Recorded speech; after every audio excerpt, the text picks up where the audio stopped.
Maagang exchange gift sa Las Piñas. Welcome back, Doc PTV. Natatawa talaga ako sa video na ito. Share lang sa akin ito ng kapatid ko. Bali ang nangyari, dapat ito ay snatching ng cellphone. Biglang ang nangyari is naging exchange gift.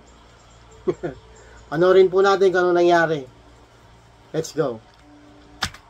Ito pong si Mark ay na-snatcha ng cellphone. Pagka-snatch po ng cellphone niya na Oppo na nagkakahalagang 10,000 pesos, siya po ay nakipampuno sa snatcher na may daladalang motor. Nung naagaw po ang cellphone niya,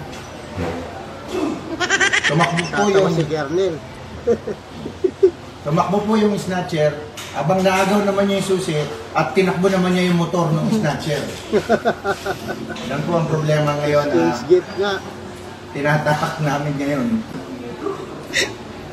Bagamat natatawa po kami pare-pareho, ang aming pong investigator, si PCMS Torion, ay pupunta po sa Bacoor kasi naiwan po yung ID nung pinaghihinalaan niyang ng snatch na taga Bacoor. Siya rin po ay taga Cavite, taga Imus. Kaya po tayo nagla-live dito kasi para po makita ninyo na yung TikTok pala ay nagkakatotoo minsan. Pagkatapos siyang isnatsan, kinuha naman niya yung motor.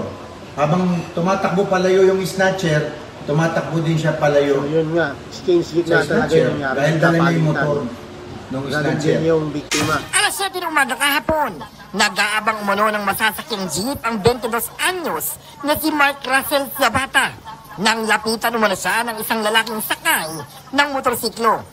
Inalok daw siya nito ng babae na ayon kay Zapata ay tinanggihan niya. Lumayo ang lalaki, ipinarada ang kanyang motorsiklo at binalikan si Zapata nang may kasama pang isang lalaki. Nag-usap sila saglit at inagaw ng dalawa ang kanyang cellphone. Sinundan ng biktima ang lalaki.